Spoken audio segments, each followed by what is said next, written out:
Hello everyone and welcome to Alpha Square Academy. I hope you all are fine and today we start chapter number 3. So introduction part से शुरू करते हैं हम लोग ये. So chapter की weightage की अगर बात करें तो आपके जो सीबीएसई बोर्ड एग्जाम में इसकी जो वेटेज रहेगी वो रहेगी 4 to 5 मार्क्स की. 4 की भी हो सकती है और 5 की भी हो सकती है क्योंकि बच्चे ये एक यूनिट है. सेकंड, थर्ड, फोर्थ और फिफ्थ चैप्टर की एक यूनिट है. ये पूरी यूनिट जो है वो 20 मार्क्स की वेटेज रखती है. तो अप्रोक्सीमेट अगर मैं बात करूं तो चैप्टर 3 4 या 5 मार्क्स की वेटेज में आपके पास रहेगा. तो अभी बात करते हैं चैप्टर के नेम की. चैप्टर का नेम क्या है? Pair of linear equation in two variable. सबसे पहले यहाँ पे मतलब समझते हैं इस चैप्टर के नेम का. पेयर का मतलब क्या होता है बच्चे? टू. पेयर का मतलब जोड़ा होता है वैसे two. Okay. Now what do you mean by linear? Linear का मतलब होता है कि आपके पास एक ऐसी इक्वेशन होगी जहां पे जो वेरिएबल होंगे ना, वेरिएबल की जो हाईएस्ट पावर है वो क्या रहेगी? 1. वेरिएबल की पावर क्या रहेगी? 1. उस इक्वेशन को अपन क्या बोलते हैं? Linear equation. Now what do you mean by two variables? Means उस इक्वेशन के अंदर वेरिएबल्स कितने रहेंगे आपके पास? 2 वेरिएबल. जैसे यहां पे अगर मैं बात करूं इक्वेशन की जनरलाइज्ड फॉर्म की, तो इक्वेशन की जनरलाइज्ड फॉर्म आपके पास क्या रहेगी? ax plus B Y plus C is equal to 0. ax plus B Y plus C is equal to 0. इसको हम बोलते हैं linear equation in two variable. Linear equation in two variable ये फॉर्म रहती है इस इक्वेशन की. ax plus B Y plus C is equal to 0. अभी इसके क्या रहते हैं? Infinite number of solutions of a linear equation in two variable. मतलब linear equation in two variable के बहुत से सॉल्यूशंस होते हैं. अभी आप सोचोगे कि सॉल्यूशन क्या होते हैं? सॉल्यूशन का मतलब है एक्स और वाई की ऐसी वैल्यूज जो इस इक्वेशन को क्या करेंगी? सेटिस्फाई. एक्स और वाई की ऐसी वैल्यूज जो इस इक्वेशन को क्या करेंगी? सेटिस्फाई. अभी अगर मैं बात करूं ग्राफिकल रिप्रेजेंटेशन की, तो आपके पास जो ग्राफिकल रिप्रेजेंटेशन रहता है linear equation in two variable का, वो आपके पास क्या रहता है? Straight line. मतलब जब आप इस इक्वेशन की एक सॉल्यूशन टेबल बनाओगे, वो भी हम सीखेंगे कि ग्राफ कैसे बनाया जाता है इसका. सम के मतलब सम से सारी चीजें आपको क्लियर होंगी. एक बार बस आपको सुनना है. सो ग्राफिकल रिप्रेजेंटेशन जो होती है ना linear equation in two variable की, जो हम सॉल्यूशन टेबल बना के करते हैं, तो इसका जो ग्राफ बनता है हमारे पास वो क्या बनता है? Straight line. इसका ग्राफ आपके पास क्या बनेगा? Straight line. और एक बात और याद रखनी है, उस स्ट्रेट लाइन के ऊपर जितने भी पॉइंट लाई करेंगे, उस स्ट्रेट लाइन के ऊपर जितने भी पॉइंट लाई करेंगे, वो सारे के सारे पॉइंट इस इक्वेशन के क्या होंगे? सॉल्यूशन. मतलब इस इक्वेशन को क्या करेंगे? Satisfy. Satisfy in the sense जब आप इस इक्वेशन में एक्स और वाई की वो वैल्यूज पुट करोगे तो पूरी की पूरी इक्वेशन किसके इक्वल आ जाएगी? आपकी 0 के इक्वल आ जाएगी. उसके बाद अभी बात कर लेते हैं पेयर ऑफ लीनियर इक्वेशन. ठीक है. अभी पेयर ऑफ लीनियर इक्वेशन का मतलब क्या हुआ कि आपके पास 2 इक्वेशंस रहेंगी बच्चे. यहाँ पे 2 इक्वेशंस, जिसको मैं एक को इक्वेशन नंबर 1 बोल रहा हूं, दूसरी को मैं क्या बोल रहा हूं? Equation number 2. तो फर्स्ट इक्वेशन को मैं कंपेयर करूंगा किसके साथ? a1x plus b1y plus c1 is equal to 0. और सेकंड इक्वेशन को बच्चे मैं कंपेयर करूंगा a2x plus b2y plus c2 is equal to 0.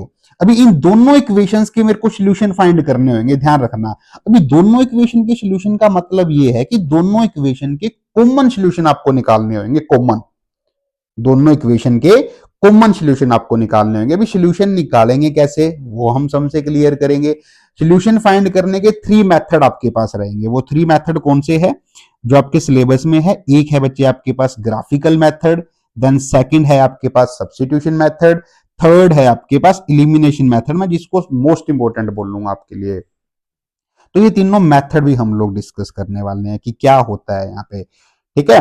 तो अभी के लिए हमने क्या पढ़ा? जनरलाइज फॉर्म आपको पता होना चाहिए. A x plus B Y plus C is equal to 0. और इस इक्वेशन का जो ग्राफ बनता है वो क्या होता है? एक स्ट्रेट लाइन. और इसके कितने सॉल्यूशन होते हैं? Infinite number of solutions. Infinite, बहुत से सॉल्यूशन होते हैं.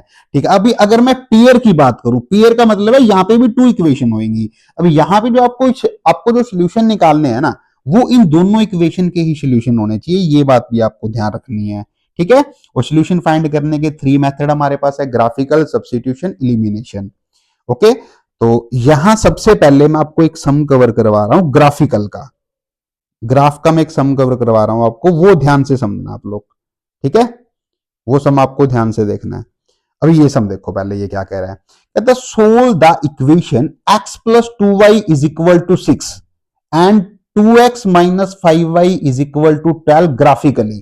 ठीक है, कहता है इसको सोल्व करो, बट सोल्व भी कैसे करना है, ग्राफिकली। बच्चे आप पे बाउंडेशन लगा रहा है वो, देखो बाउंडेशन लगा रहा है, तो मतलब आपको ग्राफिकल मेथड से ये भी सम को करना पड़ेगा। ठीक है, तो ग्राफिकल मेथड से हम सम को कैसे करेंगे ये चीज देख लेते हैं एक बार। मैंने क्या किया, इसको मैंने कॉल किया इक्वेशन नंबर 1, और ये है मेरे पास इक्वेशन नंबर 2 कॉल मैं कर रहा हूं। अभी मैं यहां पे ग्राफ बनाने के लिए, किसी भी एक इक्वेशन का ग्राफ बनाने के लिए मेरे को सोल्यूशन टेबल बनानी पड़ेगी। सपोज मैं इक्वेशन 1 का ग्राफ बना रहा हूं। इक्वेशन 1 मेरे पास क्या है, x plus 2y is equal to 6, x plus 2y is equal to 6 equation 1 है। तो इसका सोल्यूशन टेबल मैं कैसे बनाऊंगा, देखो यहां पे अभी x का कोफिशिएंट क्या है 1, y का भी कोफिशिएंट क्या है 2, 1 और 2 दोनों डिविजिबल है 6 के साथ, तो मैं यहाँ पे 0 0 पुट कर सकता हूं अगर करना चाहूं तो। वैसे अगर आप कोई भी यहाँ पे देखो, इस इक्वेशन के इनफाइनाइट मैनी सोल्यूशन है, आपको एक लाइन लगाने के लिए सिर्फ 2 सोल्यूशन सफिशिएंट है। ठीक है, तो मैं यहाँ पे क्या कर रहा हूँ, x की जगह पे 0 पुट कर रहा हूं। अभी मैं आपको यहाँ पे करके भी दिखा रहा हूँ। सपोज करो मैं x के प्लेस पे 0 पुट कर रहा हूं, तो इक्वेशन 1 की मैं बात कर रहा हूं, तो ये क्या बनेगा, 0 plus 2y is equal to 6 बन गया ना।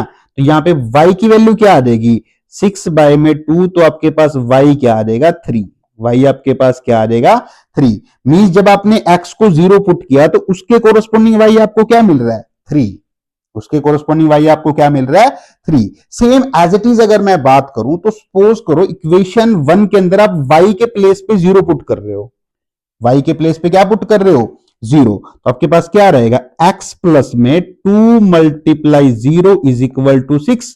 तो 0 मल्टीप्लाई 2 क्या बना 0, x प्लस 0 आपके पास क्या आ जाएगा x, तो यहां पे x की वैल्यू क्या आ जाएगी 6। मींस जब आपने y को 0 पुट किया तो x की वैल्यू आपको क्या मिल रही है 6, x की वैल्यू आपको क्या मिल रही है 6। मींस आपको सिर्फ 2 पॉइंट बनाने हैं बच्चे यहाँ पे, क्योंकि एक स्ट्रेट लाइन लगाने के लिए आपको कितने पॉइंट चाहिए, 2 ही तो चाहिए।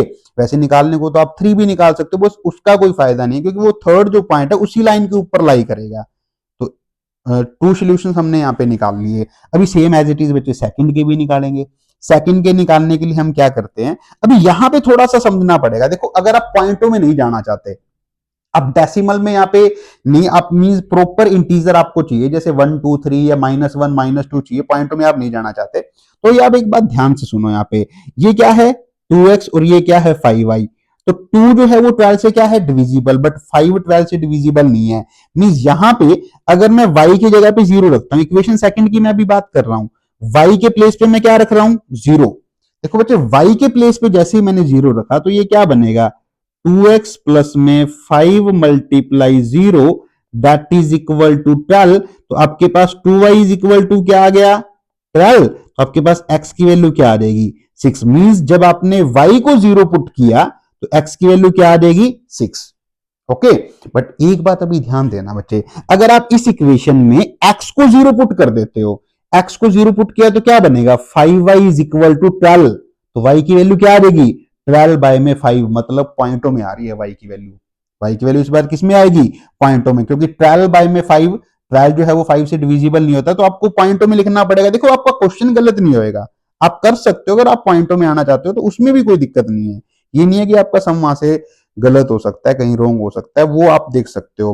बट अगर आप चाहते हो कि आपको प्रॉपर इंटीजर निकालना है, तो आप कोई और वैल्यू पुट करके देख लो। देखो जैसे मैं यहाँ पे आपको बता रहा हूँ, जैसे सपोज करो मैं x की वैल्यू 1 पुट कर रहा हूँ, इक्वेशन 2 में मैं x की वैल्यू क्या पुट कर रहा हूँ 1, तो मैं यहाँ पे क्या लिखूंगा 2 मल्टीप्लाई 1 प्लस में 5y, 2 मल्टीप्लाई 1 प्लस 5y, और इक्वल में आपके पास क्या आ जाएगा 12। इक्वल में क्या आ गया 12। तो यहां पे थोड़ा देख लो, भी ये आ जाएगा 2 प्लस में 5y, और इक्वल में आपके पास क्या आ जाएगा 12। तो 5y इज इक्वल में क्या आ जाएगा 12 माइनस 2। तो आपके पास देखो 12 माइनस 2 क्या आ जाएगा 10। उसके बाद 5 जो है y के साथ मल्टीप्लाई कर रहा है, ट्रांसपोज के बाद क्या करेगा डिवाइड, तो 10 बाय 5 आपके पास क्या आ जाएगा 2। तो उस केस में आपके पास y की वैल्यू क्या आ जाएगी 2। जब आपने x को 1 पुट किया तो y की वैल्यू क्या आएगी 2। जब आपने x को 1 पुट किया तो y की वैल्यू क्या आएगी 2। तो अभी यहां पे क्या करते हैं, एक सॉल्यूशन टेबल से एक लाइन बनेगी। कैसे बनेगी देखो, यहाँ पे पॉइंट प्लॉट करते हैं।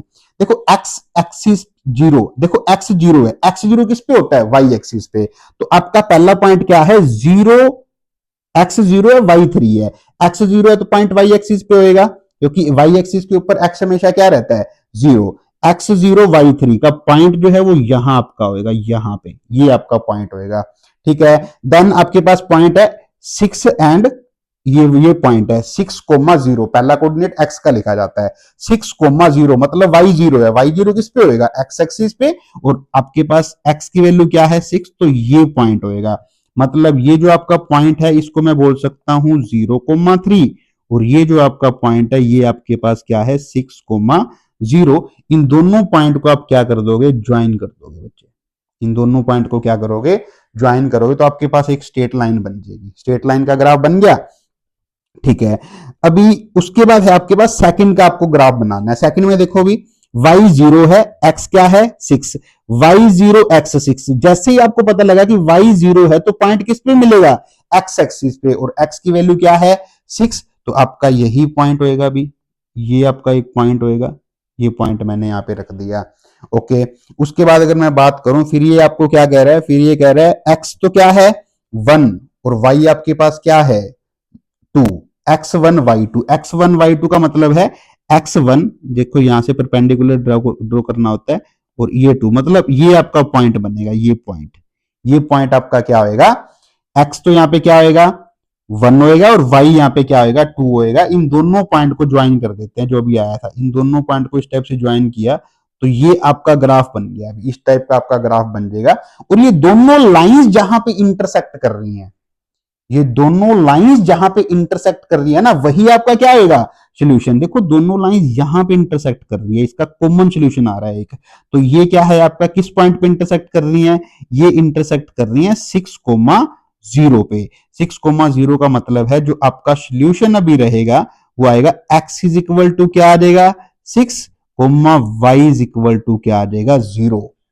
x इज इक्वल टू क्या आएगा 6, और comma y is equal to क्या आएगा 0। ये आपके सोल्यूशन होंगे। मतलब मैं आपको ये सम नंबर 6 है बच्चे, और मैं आपको पहले क्यों करवा रहा हूं, ताकि आपको जो अभी मैं इंट्रो देने वाला हूं ना 101% 2 या 3 मार्क्स का वहीं से पूछ लिया जाएगा। वो चीज आपको ध्यान से समझनी है, वो आपको अच्छे से समझ आए, इसलिए ये पहले मैं सम आपको करवा रहा हूं ग्राफिकल मेथड वाला। मैं अगेन आपको बता रहा हूं, एक इक्वेशन थी मेरे पास, मैंने उस इक्वेशन की क्या बनानी है सोल्यूशन टेबल, में वैल्यू पुट करके बनाऊंगा, ठीक है। एक सोल्यूशन टेबल बना ली, दूसरे इक्वेशन है दूसरी भी सोल्यूशन टेबल बना ली, एक सोल्यूशन टेबल से ग्राफ के ऊपर एक लाइन लगा दी, दूसरी सोल्यूशन टेबल का यूज करके ग्राफ पे एक लाइन लगा दी। जहां ये दोनों लाइंस इंटरसेक्ट करेंगी वो पॉइंट आपका क्या आएगा सोल्यूशन। मींस एक्स और वाई की वो वैल्यूज इन दोनों इक्वेशंस को क्या करेंगी सेटिस्फाई। बच्चे आप पुट करके देखो, एक्स की जगह 0 पुट करते हो तो वाई की जगह अगर आप 0 सॉरी एक्स पे आप 6 पुट करते हो, वाई को 0 पुट करते हो तो क्या बनेगा 6 इज इक्वल टू 6। अब यहाँ पे एक्स की जगह पे 6 पुट करते हो, वाई पे 0 पुट करते हो तो क्या बनेगा यहाँ पे 12 इज इक्वल टू 12। देखो दोनों इक्वेशन को सेटिस्फाई करनी है, कॉमन सोल्यूशन है ये बात सभी को समझ आई ना। अभी मोस्ट इंपोर्टेंट पार्ट मैं आपको करवा रहा हूं, मोस्ट इंपोर्टेंट, जिस एक सम के अंदर आपके सारे के सारे एमसीक्यूज कवर होने वाले हैं। 2 एमसीक्यूज अप्रोक्सीमेट 2 एमसीक्यूज वो यहां से पूछ लेता है, तो ध्यान से समझना इस बात को। अभी आपको एक बात क्लियर है कि एक इक्वेशन से एक लाइन बनेगी ग्राफ के ऊपर, तो 2 इक्वेशन है तो कितनी लाइन बनेगी 2 लाइन बनेगी, ठीक है। अभी आ जाओ बच्चे यहाँ पे, सॉरी आपके पास इक्वेशन है, ये देखो ध्यान से क्या कह रहा है। 2 इक्वेशन ले ली मैंने, ठीक है। एक इक्वेशन को किसकी फॉर्म में ले रहा हूं, a1x plus b1y plus c1 is equal to 0। दूसरी क्या है a2x plus b2y plus c2 is equal to 0। 2 equation ले ली, एक को मैं इक्वेशन 1 कॉल करूंगा, एक को 2 कॉल करूंगा।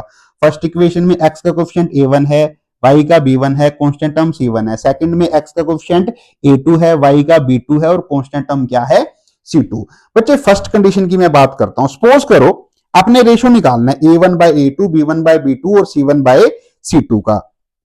अभी यहां पे देखो फर्स्ट कंडीशन क्या है, सीरियल नंबर 1, अगर a1 बाय a2 जो है ना वो b1 बाय b2 के क्या आ जाता है not equal. a1 by a2 अगर b1 बाय b2 के नॉट इक्वल आ जाता है तो वो जो 2 लाइंस बनेगी ना ग्राफ के ऊपर, वो लाइंस क्या होंगी इंटरसेक्टिंग लाइन। क्या होगी इंटरसेक्टिंग लाइन। अभी एक बात बताओ, ये देखो ये दोनों लाइन इंटरसेक्ट हो रही हैं, क्या आपको लगता है ये दोबारा कभी इंटरसेक्ट होंगी? यार ये तो दूर होती जाएंगी ना एक दूसरे से, तो दोबारा तो ये इंटरसेक्ट ही नहीं होंगी। एक बार ये इंटरसेक्ट होगी, उसी पॉइंट को हम क्या बोलेंगे, सोल्यूशन। मतलब एक बार अगर इंटरसेक्ट हो रही है तो इसमें नंबर ऑफ सोल्यूशन आपको कितने मिलेंगे, 1। कितने नंबर ऑफ सोल्यूशन मिलेंगे, 1। और 1 सोल्यूशन को बच्चे मैं क्या बोल देता हूं, यूनिक सोल्यूशन। 1 सोल्यूशन को मैं क्या बोल देता हूं, यूनिक सोल्यूशन। क्लियर है। अब एक बात और याद रखनी है, ऐसी इक्वेशन जहां आपको सोल्यूशन मिल रहे हैं, ऐसी इक्वेशन जहां आपको सोल्यूशन मिल रहे हैं उसको अपन क्या बोल देते हैं, कंसिस्टेंट। क्या बोलते हैं, कंसिस्टेंट इक्वेशन। Okay, consistent. अभी सेकंड कंडीशन आपके पास क्या है, सेकंड कंडीशन सपोज करो ये है कि a1/a2 तो b1/b2 के क्या आ गया, इक्वल। a1/a2 b1/b2 के इक्वल आ गया, बट c1/c2 जो है ना वो क्या आ गया, अनइक्वल, वो उनके इक्वल नहीं आया। तो इस केस के अंदर जो लाइंस बनेगी, ग्राफ के ऊपर जो लाइन बनेगी वो क्या बनेगी, पैरेलल लाइंस। कैसी लाइंस बनेगी, पैरेलल लाइंस। और parallel lines never intersect each other.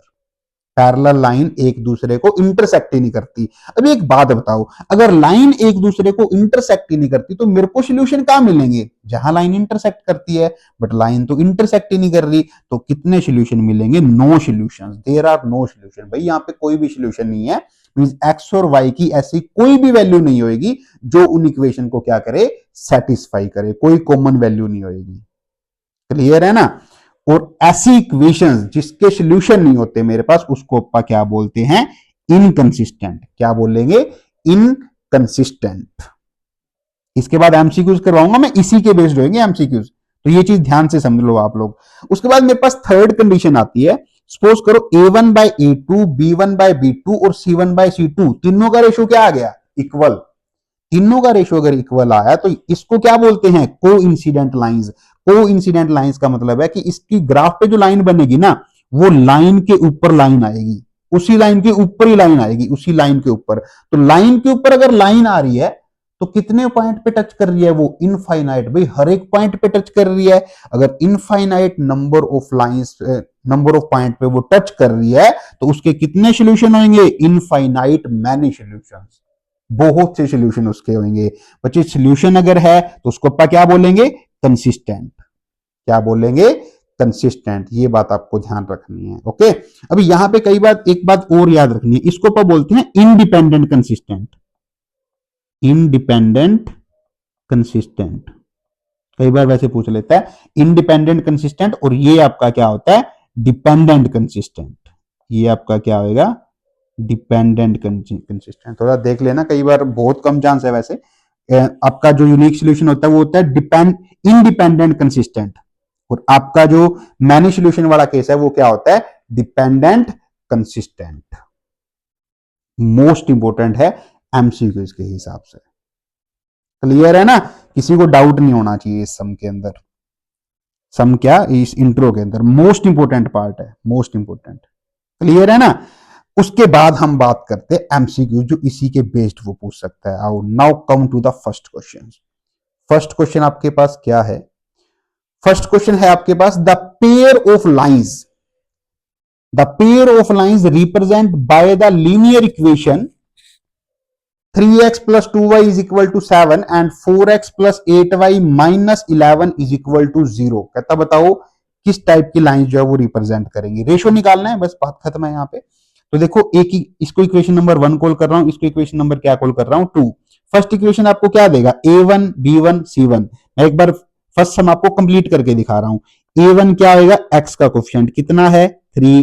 b1 क्या होगा, फर्स्ट इक्वेशन में y का कोफिशिएंट कितना है, 2। और c1 आपके पास क्या आएगा, कांस्टेंट टर्म क्या है, -7। सेकंड इक्वेशन में बताओ a2 आपके पास क्या आएगा, 4।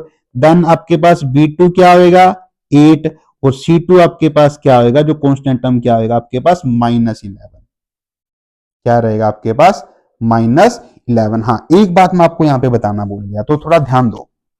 इसने क्या किया, 3x plus 2y इक्वल में 7 लिख रखा है अभी, और यहां पे क्या है, 4x plus 8y minus 11 is equal to 0 है। अब जब भी दो इक्वेशन को कंपेयर करोगे ना, तो आपको एक काम करना है, या तो दोनों कांस्टेंट राइट हैंड साइड पे होने चाहिए या इक्वल में 0 होनी चाहिए। ये बात ध्यान रख लेना। तो मैं क्या करता हूं, यहाँ पे सेकंड इक्वेशन में क्या थी, इक्वल में 0 है, देखो यहाँ पे 0 है ना। तो अपन ने क्या किया, 7 देखो कंपेयर गलत हो जाएगा, आपका सम गलत हो जाएगा अदरवाइज। तो आप क्या करो, दोनों इक्वेशन को सेम सेम पोजीशन में लेके आओ, या तो इसका कांस्टेंट बाहर निकाल दो, 11 को बाहर वाली साइड कर दो, या फिर 7 को अंदर वाली साइड कर लो। तो 7 प्लस का था, ट्रांसपोज किया तो किसका हो जाएगा, माइनस का। अभी देखो दोनों के इक्वल में क्या है, 0। अब मैं कंपेयर कर सकता हूं। तो अपन ने क्या किया, A1 B1 C1 A2 B2 C2 की वैल्यू निकाल ली। अब मैं रेशियो निकाल लेता हूं। A1 बाय में A2 बताओ क्या हो जाएगा, पता ही लग रहा है, सीधा ही कर देता हूं मैं, यहाँ पे बाय में ही कर रहा हूं, ठीक है। तो आप समझ जाना ये चीज भी, ठीक है। तो यहाँ पे क्या किया कि ये आपके पास क्या आ गया, 3 बाय में 4। B1 बाय B2 क्या आ गया, 2 बाय में 8। 2 बाय 8 का मतलब क्या है, 1 बाय 4। अभी आपको ये पता लग गया कि 3 बाय 4 जो है वो नॉट इक्वल है किसके, 1 बाय 8 के। मतलब A1 बाय में A2 जब आपने किया, वो आपके पास B1 बाय में B2 के क्या आ गया, not equal. A1 by A2 जो है वो B1 बाय B2 के क्या आ गया, नॉट इक्वल। सम से क्लियर हो रहा है, वैसे मैं एक ही सम आपको करके दिखा रहा हूं, इतना एक्सप्लेन, अदरवाइज एमसीक्यूज में हम इतना सोचेंगे ही नहीं। तो A1 by A2 B1 by B2 के नॉट इक्वल है, तो आपको C1 बाय C2 निकालना ही नहीं है, उसकी रिक्वायरमेंट ही नहीं है अपने को। तो क्या है, यहाँ पे फर्स्ट ही आपके पास थी, तो ये किसको इंटरसेक्ट, ये किसको रिप्रेजेंट करेंगे, इंटरसेक्टिंग लाइंस को। तो आपका ऑप्शन कौन सा सही हो जाएगा, ऑप्शन सी। देखो वो कंडीशन मोस्ट इंपोर्टेंट आपको पता होनी चाहिए, उसका कोई शॉर्टकट नहीं है, आपको याद रखनी है वो। Okay, now come to the next question. Next question आपके पास क्या है, some number second, the pair of equation x is equal to 5 and y is equal to 5 has. इसका मतलब समझाता हूं मैं तुम्हें। x इज इक्वल टू 5 का ग्राफ कैसे बनेगा, देखो x इज इक्वल टू 5 भी आपके पास एक स्ट्रेट लाइन होगी, but x is equal to 5 का ग्राफ पता क्या बनेगा, x के 5 में से एक ऐसी लाइन पास होगी जो किसके पैरेलल होगी, y एक्सिस के। मतलब ये जो लाइन है ये आपके पास किसकी लाइन है, x इज इक्वल टू 5 की लाइन है। ये लाइन आपके पास किसकी है, x इज इक्वल टू 5 की। अभी y इज इक्वल टू 5 का मतलब क्या है, एक ऐसी लाइन जो y के 5 में से पास होगी और किसके पैरेलल होगी, x एक्सिस के। मैं अगेन बोल रहा हूं, x इज इक्वल टू 5 का मतलब क्या है आपके पास, x इज इक्वल टू 5 का मतलब है एक ऐसी लाइन जो x के 5 में से पास होगी और किसके पैरेलल होगी, y एक्सिस के। y इज इक्वल टू 5 का मतलब क्या है, एक ऐसी लाइन जो y के 5 में से पास होगी और किसके पैरेलल होगी, x एक्सिस के। ये दोनों लाइन जहां पे इंटरसेक्ट कर रही है ना, वो इनका क्या होगा, सोल्यूशन। इस पॉइंट पे इंटरसेक्ट कर रही है, तो ये पॉइंट क्या है आपका 5,5 मींस 5,5 आपका क्या आएगा, सोल्यूशन। बट ये क्या कह रहा है, कहता बताओ इसका क्या होगा, नो सोल्यूशन। नो सही कह रहा है, मींस इसका सोल्यूशन तो होएगा, यूनिक सोल्यूशन, एक ही सोल्यूशन होगा, ये कंफर्म है। मैनी सोल्यूशन इसके नहीं होंगे, ओनली सोल्यूशन 0,0 नहीं भी, 0,0 भी इसका सोल्यूशन नहीं है। मतलब ओरिजिन का तो कोई मतलब ही नहीं है, यहाँ पे 0,0 इसका सोल्यूशन नहीं है। तो आपका यहाँ पे क्या होगा, यूनिक सोल्यूशन। देखो इंटरसेक्ट हो रही है लाइंस, लाइंस अगर इंटरसेक्ट हो रही है तो एक ही पॉइंट पे इंटरसेक्ट होंगी, सिंपल सी बात है। तो आपका यहाँ पे क्या रहेगा, unique solution. Yes, now come to the question number 3. The pair of equation ax plus 2y is equal to 9 and 3x plus by is equal to 18 represent parallel lines where a and b are integer if। ये क्या कह रहा है, आपको दो equation they the, first and second. वो कह रहा है कि ये दोनों इक्वेशन जो है ना वो क्या रिप्रेजेंट कर रही है, पैरेलल लाइंस। ये दोनों पैरेलल लाइंस है। तो बताओ a और b आपके इंटीजर है, तो क्या जो कंडीशंस हैं, कौन सी कंडीशन सेटिस्फाई करेगी। अभी देखो आपको वो जो मैंने बताई थी कंडीशन, वो आपको पता होनी चाहिए। देखो बच्चे पैरेलल जो लाइंस होती हैं, पैरेलल लाइन की कंडीशन क्या रहती है आपके पास, a1 बाय में a2 is equal to b1 by में b2 but not equal to c1 by में c2, यही रहता है ना। तो a1 आपके पास क्या है, a, सो a बाय में 3 is equal to a1 a है आपके पास, b1 आपके पास सॉरी a1 a है, आपके पास a2 क्या है 3, b1 आपके पास क्या है 2 और b2 आपके पास क्या है b is not equal to, क्योंकि पैरेलल लाइन की कंडीशन आपको लिखनी है। तो आपके पास क्या है, देखो दोनों कांस्टेंट बाहर है, तो मैं कंपेयर कर सकता हूं दोनों को, कोई प्रॉब्लम नहीं है, क्योंकि दोनों राइट हैंड साइड पे, तो कोई प्रॉब्लम नहीं है यहाँ पे। तो ये क्या है 9 बाय 18। अभी आप ऑप्शन में देख रहे हो जितनी भी वैल्यू है ना वो इक्वल वाली है, यहाँ पे देखो इक्वल वाली है, तो आपको ये उठा लेना है, ये इसका मतलब क्या है, a बाय 3 जो है वो किसके इक्वल होएगा, 2 बाय b के इक्वल होएगा। b का ट्रांसपोज करता हूं तो a के साथ मल्टीप्लाई करेगा, 3 का ट्रांसपोज करता हूं तो 2 से मल्टीप्लाई करेगा, तो क्या आ जाएगा, ab is equal to 6। A B is equal to 6 का मतलब क्या, आपका कौन सा ऑप्शन सही रहेगा, option number D, option number D. Now come to the next question. Next question है आपके पास, the pair of equation 3x by 2 plus 5y by 3 equal to 7, okay, and 9x plus 10y is equal to 14 is, तो बताओ कहता है ये किस type की इक्वेशन रहेगी, कंसिस्टेंट होएगी, इनकंसिस्टेंट होएगी, कंसिस्टेंट विद वन सॉल्यूशन होएगी, या फिर कंसिस्टेंट विद मैनी सॉल्यूशन होएगी। देखो रेशियो ही निकालने पड़ेंगे, वही टेबल मोस्ट इंपोर्टेंट है। देखो यहाँ पे a1 पता क्या आएगा, अभी यहाँ पे देखना x का कोफिशिएंट, a1 पता क्या आएगा, x का कोफिशिएंट है 3/2, तो a1 आपका आ गया अभी 3/2। अभी मैं बात करूंगा a2 की, a2 यहाँ पे क्या आएगा, x का कोफिशिएंट, x का कोफिशिएंट क्या है सेकंड इक्वेशन में, देखो इसको मैं कॉल कर रहा हूं फर्स्ट इक्वेशन, ये मेरी क्या रहेगी सेकंड इक्वेशन। तो यहाँ पे a1 आपका क्या आ गया 3/2, a2 आपके पास x का कोफिशिएंट क्या है 9, ठीक है। तो यहाँ अभी आप इसको सोल्व करते हैं तो आपके पास क्या आ जाएगा, 9 जो है वो डिनोमिनेटर में आ जाएगा, मींस देखो 9 ये आपके पास आ जाएगा 3 में 2 मल्टीप्लाई 9, इस टाइप से आप लिख सकते हैं। तो ये कैंसिल आउट हो रहा है, कैंसिल आउट होने के बाद क्या आ जाएगा, जैसे 3 के टेबल पे ये 1 पे जा रहा है, ये 3 पे, तो आपके पास क्या आ जाएगा 1 में 6। अभी b1 बाय b2 निकाल लेते हैं, तो देखो b1 y का कोफिशिएंट क्या है 5 में 3, 5 में 3 डिवाइड बाय में, यहां अगर बात करूं तो y का कोफिशिएंट क्या है आपके पास 10, तो इसको भी अपन उसी टाइप से लिखेंगे। तो मैं क्या लिख सकता हूं यहाँ पे, इसको कैंसिल आउट भी कर सकता हूं, या फिर आप इस टाइप से लिख दो 5 में 3 मल्टीप्लाई, आपके पास बाय में क्या आ जाएगा 10, तो यहाँ पे इसको कैंसिल आउट करेंगे, 1 में ये क्या 2 पे गया, तो ये आपके पास क्या आ जाएगा अभी 1 में 6, मींस a1 बाय a2 और b1 बाय b2 तो क्या आ गया आपके इक्वल आ गए, मींस आपको अभी c1 बाय c2 निकालना पड़ेगा। तो c1 बाय c2 निकालते हैं, c1 क्या है आपके पास 7 है, और आपके पास c2 क्या है 14, 7 बाय में 14 क्या आ गया 1/2, बट आपने अभी क्या देखा, कहता a1 बाय a2 जो है ना वो तो इक्वल आ गया किसके b1 बाय b2 के, बट नॉट इक्वल आ गया किसके c1 बाय c2 के। तो ये किसकी, ये क्या होता है आपके पास, ये आपके पास होती है पैरेलल लाइन की कंडीशन, किसकी कंडीशन होती है आपके पास, ये पैरेलल लाइन की कंडीशन, और जो आपके पास पैरेलल लाइन की कंडीशन है वो क्या कभी इंटरसेक्ट ही नहीं करती, तो ये आपका क्या आएगा इनकंसिस्टेंट, तो इसके कोई भी सोल्यूशन नहीं होंगे, देयर आर नो सोल्यूशन, अगर कोई सोल्यूशन नहीं है तो ये इक्वेशन आपकी क्या आएगी inconsistent.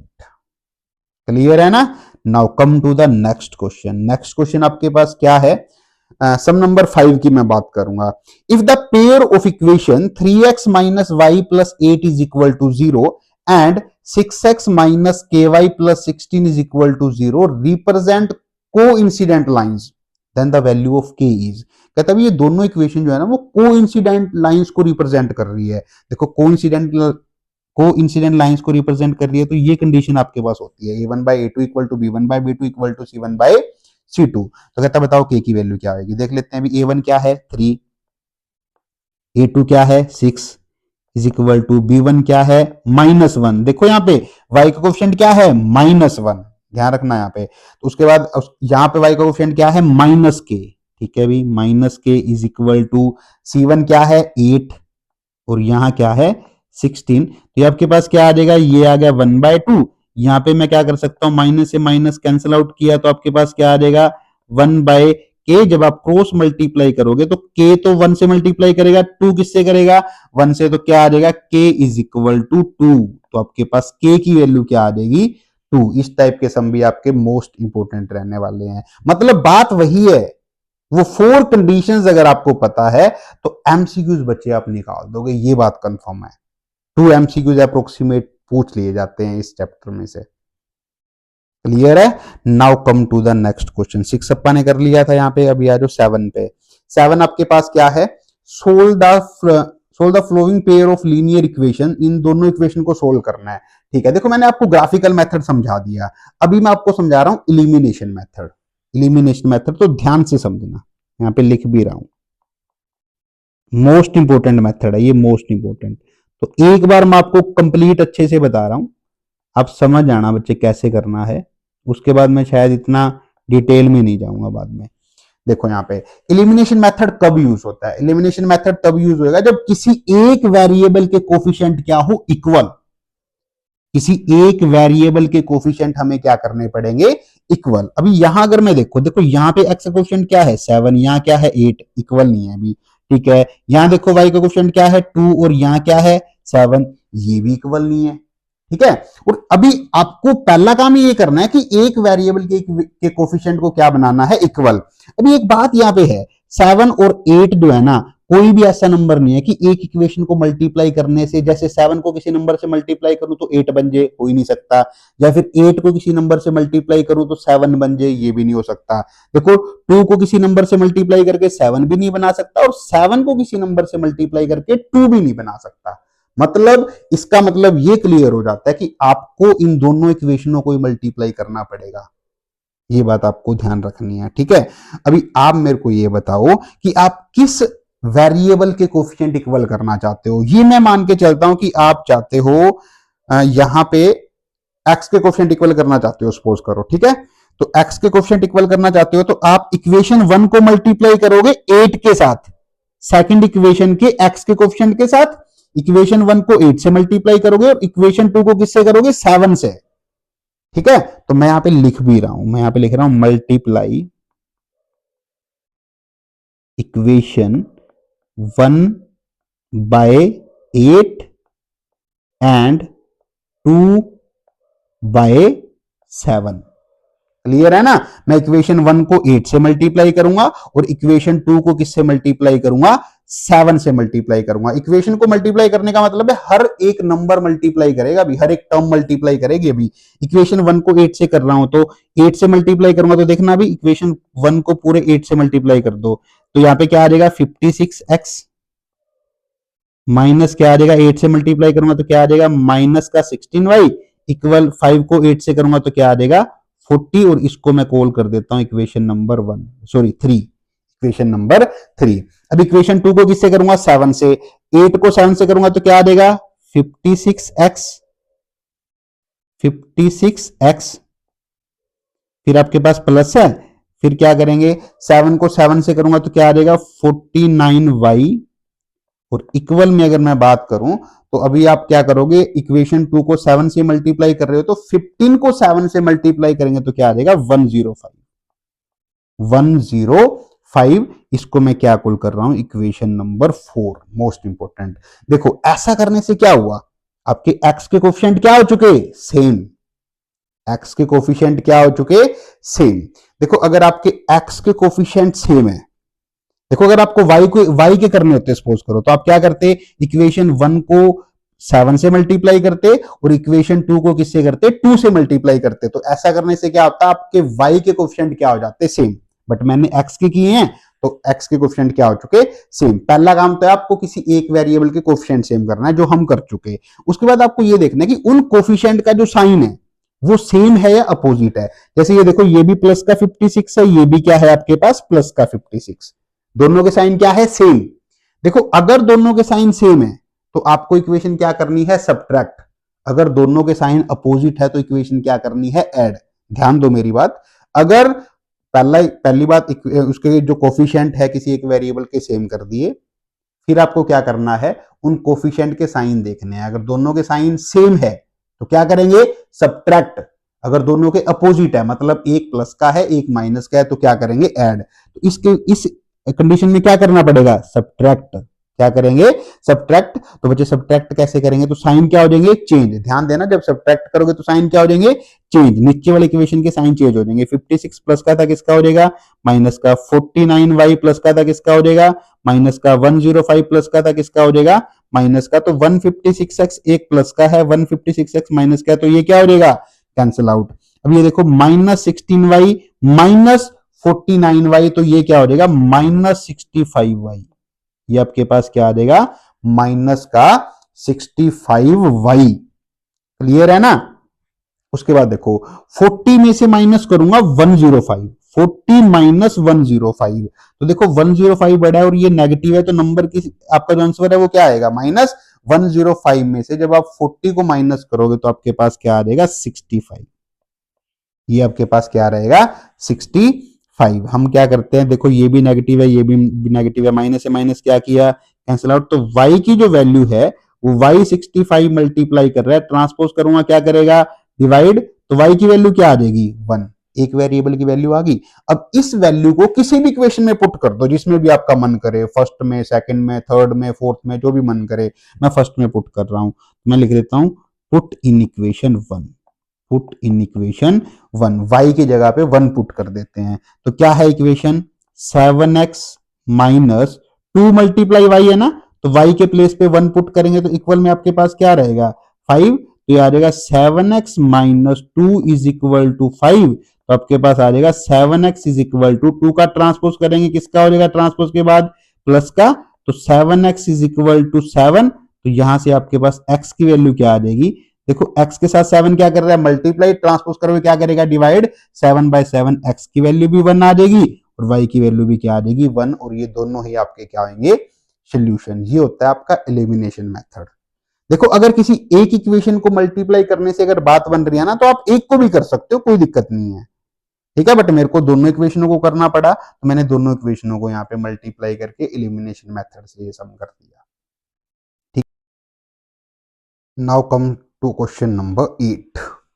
The sum of the numerator and the denominator of a fraction is 18। If the denominator is increased by 2, the fraction reduces to 1 by 3. The fraction reduces to 1 by 3. Find the fraction. तो fraction find करो बच्चे। Fraction क्या होती है सभी को पता होना चाहिए, न्यूमिनेटर बाय डिनोमिनेटर, ऐसा नंबर जिसको मैं p बाय क्यू की फॉर्म में लिखूं, इसको क्या बोल देते हैं फ्रैक्शन। तो मैंने फ्रैक्शन ही लेट कर ली, क्या लेट कर ली x बाय y, मेरे को फ्रैक्शन ही निकालनी है ना, तो फ्रैक्शन मैंने क्या लेट कर ली x by y, means numerator by denominator. अब ये पता चलते हैं according to question. According to question इसने क्या बोला है, the sum of the numerator and denominator of a fraction is 18। कहता है न्यूमिनेटर और डिनोमिनेटर का जो सम है ना वो क्या है 18। तो मैं यहाँ पे लिख देता हूं, तो आपके पास क्या है x प्लस में y, x plus Y is equal to क्या है 18, मतलब न्यूमिनेटर और डिनोमिनेटर का सम आपको 18 दे दिया। Call it equation number 1। मैं इसको क्या कॉल कर रहा हूं equation number 1। Now second condition ये क्या कह रहा है, सेकंड कह रहा है if the denominator is increased by 2। कहता अगर डिनोमिनेटर को 2 से इंक्रीज कर दिया जाए, मतलब फ्रैक्शन मैंने क्या मानी है x बाय वाई, डिनोमिनेटर में 2 क्या कर रहा है प्लस, मतलब डिनोमिनेटर को अगर इंक्रीज कर दिया जाए 2 से, द फ्रैक्शन रिड्यूसेस टू 1/3। तो फ्रैक्शन क्या बन जाएगी 1/3 बन जाएगी। मतलब ये है कि x बाय वाई प्लस 2, मतलब डिनोमिनेटर तो y है ना, y को इंक्रीज कर रहा है, कितने से इंक्रीज कर रहा है 2 से, इंक्रीज करने का मतलब क्या हुआ प्लस करेगा ना, तो x by Y plus 2 equal to, तो जो फ्रैक्शन है आपके पास वो क्या बनेगी 1/3। तो अभी यहां पे इसको थोड़ा सेटल डाउन कर लेते हैं। अभी क्रॉस मल्टीप्लाई सभी को मेथड बताएगा, y प्लस 2 किससे मल्टीप्लाई करेगा 1 से, और 3 किससे मल्टीप्लाई करेगा x से। तो ये क्या बनेगा अभी 3x is equal to y plus 2 1 से मल्टीप्लाई करेगा तो क्या आ जाएगा y प्लस 2 सेम आ जाएगा। तो मैं यहां पे लिखूंगा 3x minus Y is equal to 2। Call it equation number second. अभी आपको क्या करना है फर्स्ट और सेकंड इक्वेशन को सोल्व करना है। अभी आप ये देखो, पहले मैंने मल्टीप्लाई किया था ना कोफिशिएंट सेम करने के लिए। अभी आप मेरे को ये बताओ फर्स्ट और सेकंड इक्वेशन में किसके कोफिशिएंट सेम है, पहले साइन को मत देखो आप।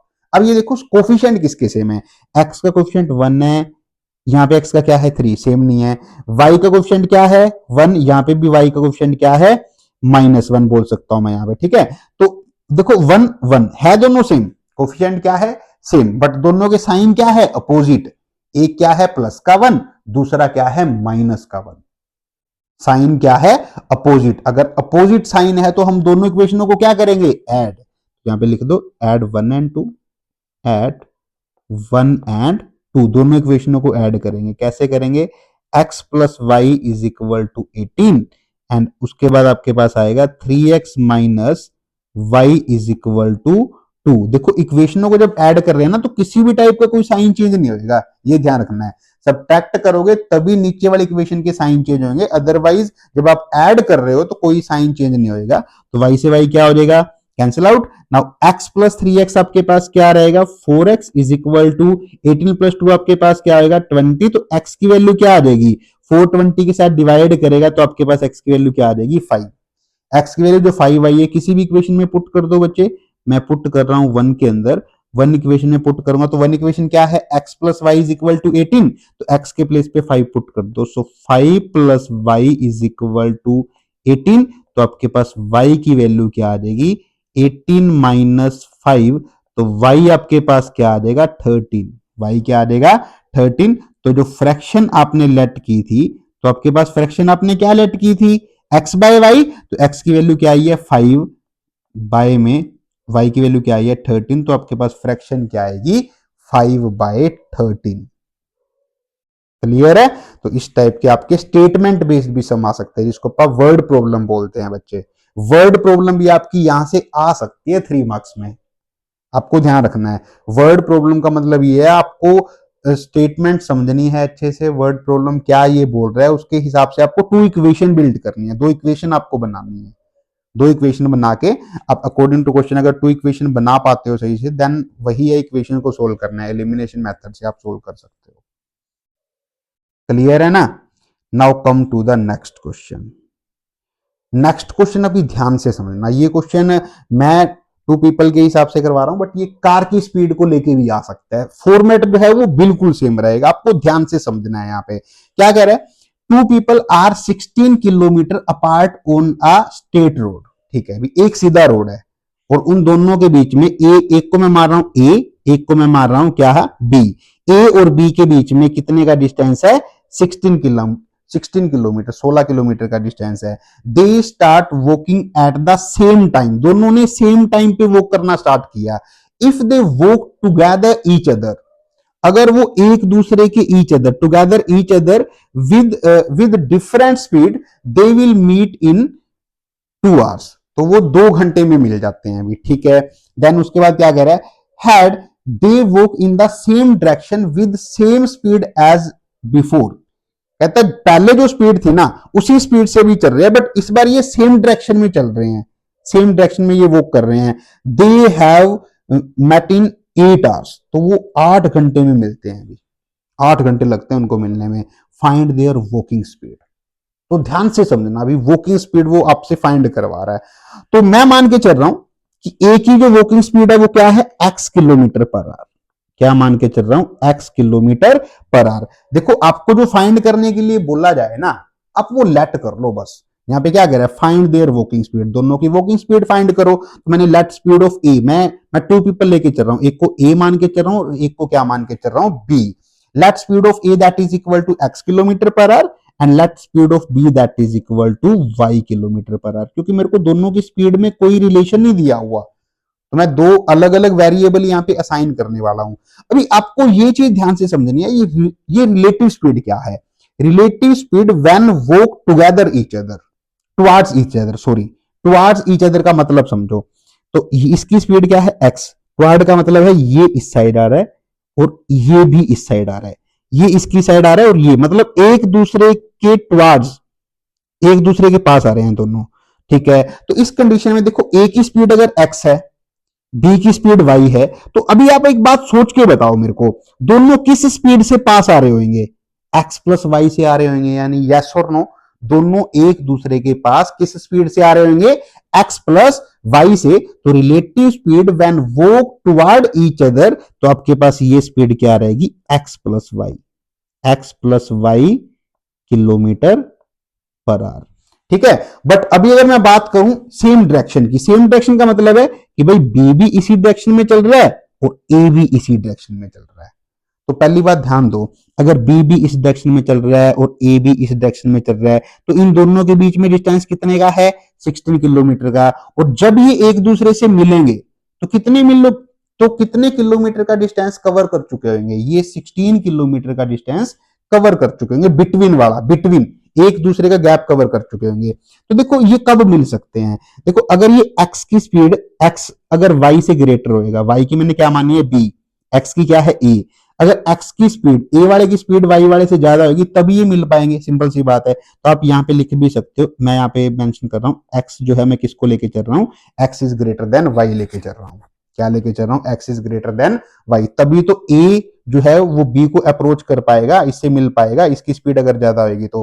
अभी देखो relative speed when walk in same direction, अगर वो सेम डायरेक्शन में चल रहे हैं तो इनकी रिलेटिव स्पीड क्या होगी। देखो मैं आपको एक एग्जांपल देता हूं। मान लो बी की स्पीड है 4 किलोमीटर पर आवर, ए की स्पीड है 6 किलोमीटर पर आवर, तो आप ये बता सकते हो क्या, और दोनों सेम डायरेक्शन में चल रहे हैं, बी 4 किलोमीटर पर आवर है, ए 6 किलोमीटर पर आवर है, तो ये दोनों एक दूसरे के पास किस स्पीड से आ रहे हैं, 2 किलोमीटर पर आवर। 6 - 4 किस स्पीड से आ रहे हैं एक दूसरे के पास, 2 किलोमीटर पर आवर। आपने क्या किया, माइनस किया। अगर मैं यहां पे बात करूं टुवार्ड ईच अदर में, मान लो ये 6 है, ये क्या है 4, तो अगर एक दूसरे के पास आ रहे हैं तो किस स्पीड से पास आ रहे हैं, 6 + 4 10 किलोमीटर पर आवर से पास आ रहे हैं। क्लियर है ना। तो इस केस में क्या होगा, प्लस होएगा। इस केस में आपके पास रिलेटिव स्पीड क्या बनेगी, x - y kilometre per our. बच्चे ये बात आपको ध्यान से समझनी है, मोस्ट इंपॉर्टेंट है। कार के केस में भी वो ऐसा बोल सकता है आपको। क्लियर है ना। ठीक है, अभी हम लोग एक फॉर्मूला यूज करेंगे, वो है distance is equal to speed multiply time. Distance is equal to speed multiply time. ठीक है, दो इक्वेशन यहां से आपकी बिल्ट होंगी, या फिर आप ये लिख सकते हो speed multiply time is equal to distance, वो एक ही बात है। ठीक है, चलो मैं इसके हिसाब से कर देता हूँ, speed multiply time is equal to distance. देखो यहाँ पे फर्स्ट केस की मैं बात कर रहा हूं पहले, उसके बाद देखो यहाँ पे relative speed when walk towards each other. Toward each other में स्पीड बताओ क्या थी, x + y। स्पीड क्या थी, x + y। ठीक है, टाइम कितना लगा उन्होंने, देखो जब वो मिले हैं, जब वो एक दूसरे के पास चल रहे, वो मिले हैं, तो कितना डिस्टेंस उन्होंने कवर कर लिया। पहले इन दोनों के बीच में कितने का गैप था, 16 किलोमीटर का, और जब वो मिल चुके, वो मीट कर चुके एक पॉइंट पे, तो कितने का गैप रह गया, 0 किलोमीटर का। मतलब कितना डिस्टेंस उन्होंने कवर किया, 16 किलोमीटर, और कितनी देर में किया, 2 आवर में। 2 मल्टीप्लाई क्या आ जाएगा आपके पास, 16। तो ये आपके पास यहां पे अगर मैं इसको चाहूं तो मैं ऐसे लिख सकता हूं x + y। अब ये 2 यहां पे क्या कर रहा है, पूरे के साथ मल्टीप्लाई, ट्रांसपोज करूंगा तो 16 के साथ क्या करेगा, डिवाइड। तो आपके पास क्या आ जाएगा, x + y is equal to क्या आ जाएगा, 8। कॉल इट इक्वेशन नंबर, हम इसको कॉल करेंगे equation number 1। Call it equation number 1। Okay, और उसके बाद अगर हम बात करें x + y is equal to क्या आ गया, 8। दूसरी कंडीशन लेके चलते हैं, उसमें स्पीड क्या थी, x - y। x - y, और यहां पे टाइम कितना लग रहा है, 8 आवर। देखो गैप पहले कितने का था, 16 का। जब वो दोनों मिलेंगे एक पॉइंट पे, तो कितने का गैप कवर कर दिया उन्होंने, 16 का कवर कर लिया अपने बीच का। तो x - y मल्टीप्लाई 8, 8 घंटे में मिल रहे हैं, डिस्टेंस कितना कवर किया है, 16। तो यहाँ पे क्या बनेगा, x - y, देखो 8 मल्टीप्लाई कर रहा है इसके साथ, 16 के साथ डिवाइड करेगा तो क्या आ जाएगा, 2। Call it equation number 2। Call it equation number 2। अभी देखो मैंने आपको ग्राफिकल मेथड भी करवा दिया, और मैंने आपको यहाँ पे ग्राफिकल के बाद अपन ने कौन सा किया था, एलिमिनेशन भी कर लिया। अभी सब्स्टिट्यूशन मेथड भी बता देता हूं। ठीक है, तो ध्यान दो, दो इक्वेशन कौन सी बनी है, x + y is equal to 8। मैं एक बार लिख लेता हूं यहाँ पे, x + y is equal to 8, और उसके बाद आपके पास है x - y is equal to 2, है ना। इसको बोल देते हैं आप इक्वेशन 1। ये आपके पास क्या है, इक्वेशन 2। तो मैं क्या करूंगा, किसी भी एक इक्वेशन को उठाओ, उसमें से एक वेरिएबल की वैल्यू निकाल लो। सब्स्टिट्यूशन मेथड से कर रहा हूं अभी मैं सम को, सब्स्टिट्यूशन मेथड से। ठीक है, सब्स्टिट्यूशन मेथड से कैसे करेंगे, किसी एक इक्वेशन को उठाओ और उसमें से एक वेरिएबल की वैल्यू निकाल लो। मैं इक्वेशन 1 को उठा रहा हूं, x + y is equal to 8 है, तो x की वैल्यू मैं यहां से निकाल रहा हूं, 8 - y आ गई। आप किसी भी इक्वेशन को उठा सकते हो, पहले मैंने फर्स्ट इक्वेशन को लेके उसमें से x की वैल्यू निकाली, और x की वैल्यू क्या आ गई, 8 - y आ चुकी है आपकी। इस वैल्यू को पुट कर दो अभी आप इक्वेशन नंबर 2 में, पुट इन 2। ध्यान दो, इक्वेशन 1 से अगर आपने वैल्यू निकाली है किसी वेरिएबल की, तो इक्वेशन 2 में पुट करोगे। अगर इक्वेशन 2 से निकाली होती तो किस में पुट करते, इक्वेशन 1 में पुट करते। तो x की वैल्यू क्या आ गई, x is equal to 8 - y, इसको पुट करेंगे इक्वेशन नंबर 2 में। तो इक्वेशन 2 लिखता हूं मैं एक बार, क्या है, x - y is equal to 2 है ना, x के प्लेस पे क्या रख दो, 8 - y। 8 - y minus y equal में क्या आ गया, 2। x के प्लेस पे मैंने क्या रख दिया, 8 - वाई। अभी ये देखो माइनस वाई आपके पास क्या हो जाएगा, माइनस वाई आपके पास क्या हो जाएगा, -2y। इक्वल की अगर मैं बात करूं तो 8 प्लस का था तो किसका हो जाएगा, माइनस का। तो -2y is equal to -6, minus से माइनस क्या हुआ, कैंसिल आउट। तो y की वैल्यू क्या आ जाएगी 3, क्योंकि 2 मल्टीप्लाई कर रहा है, ट्रांसपोज के बाद क्या करेगा, डिवाइड। 6/2 आपके पास क्या आएगा, 3। अब इस 3 को किसी भी इक्वेशन में पुट कर दो जिसमें आपका मन करे। मैं यहाँ पे पुट कर रहा हूं इक्वेशन नंबर 1 के अंदर, पुट इन 1। x के प्लेस पे, सॉरी y के प्लेस पे 3 रख दो।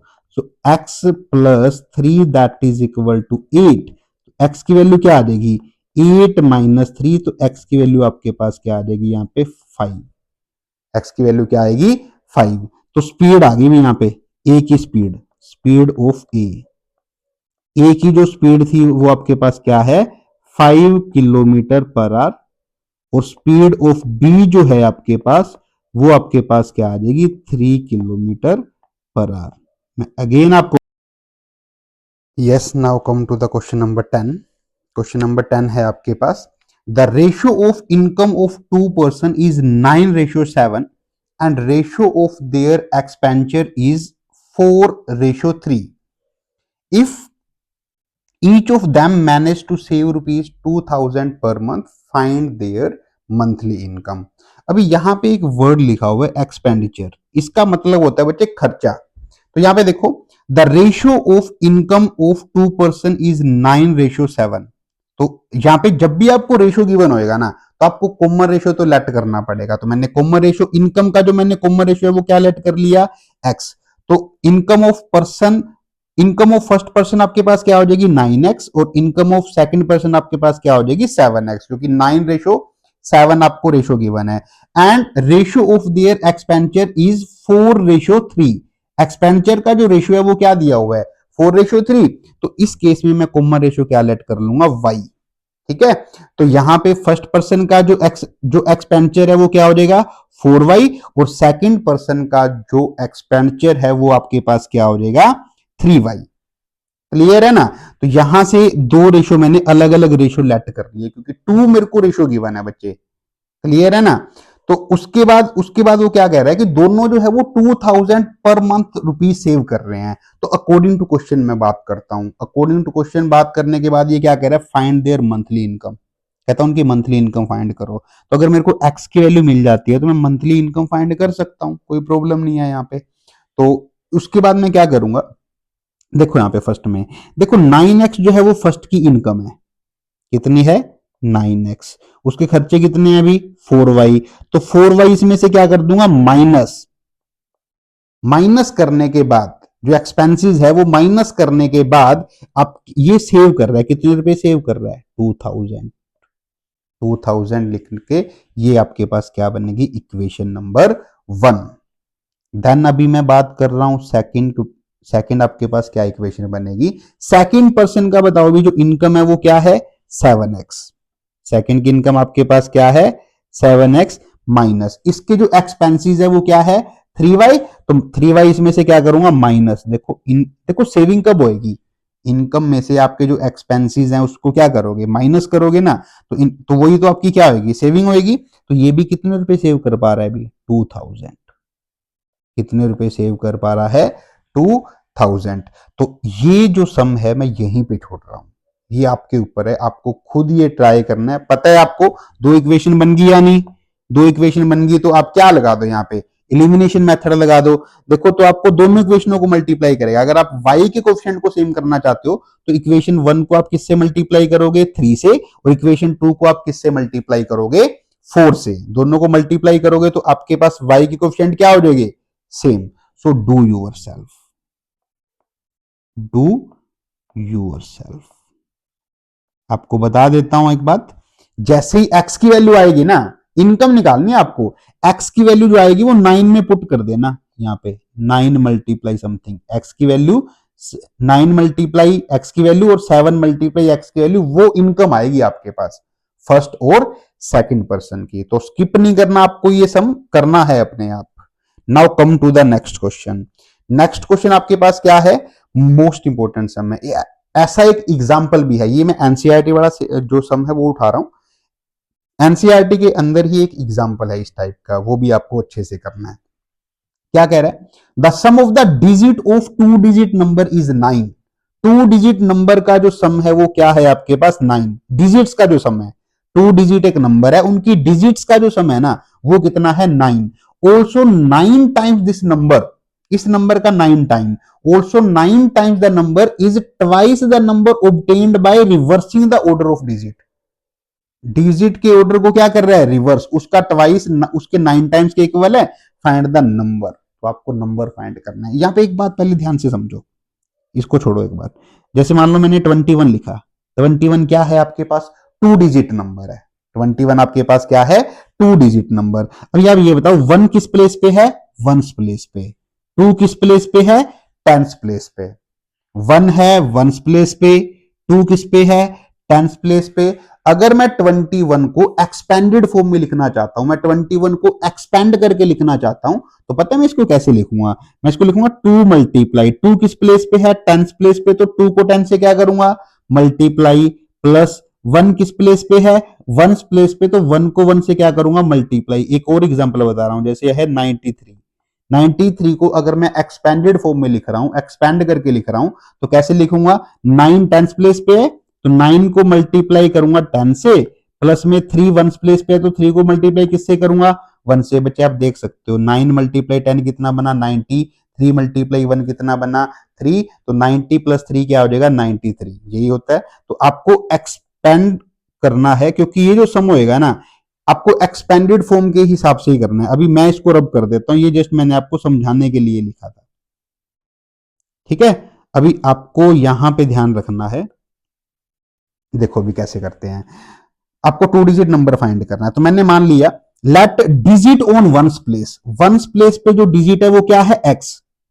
Late digit on 1s place that is equal to x, and digit on 10s place is equal to y।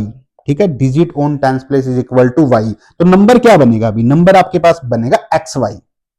ऐसा ही होएगा ना, नंबर आपके पास क्या बनेगा? xy। बट मैं आपको क्या बोल रहा हूं, आपको एक्सपेंडेड फॉर्म लिखनी पड़ेगी भी, समझो है, वो एक्सपेंडेड फॉर्म के हिसाब से ही होएगा।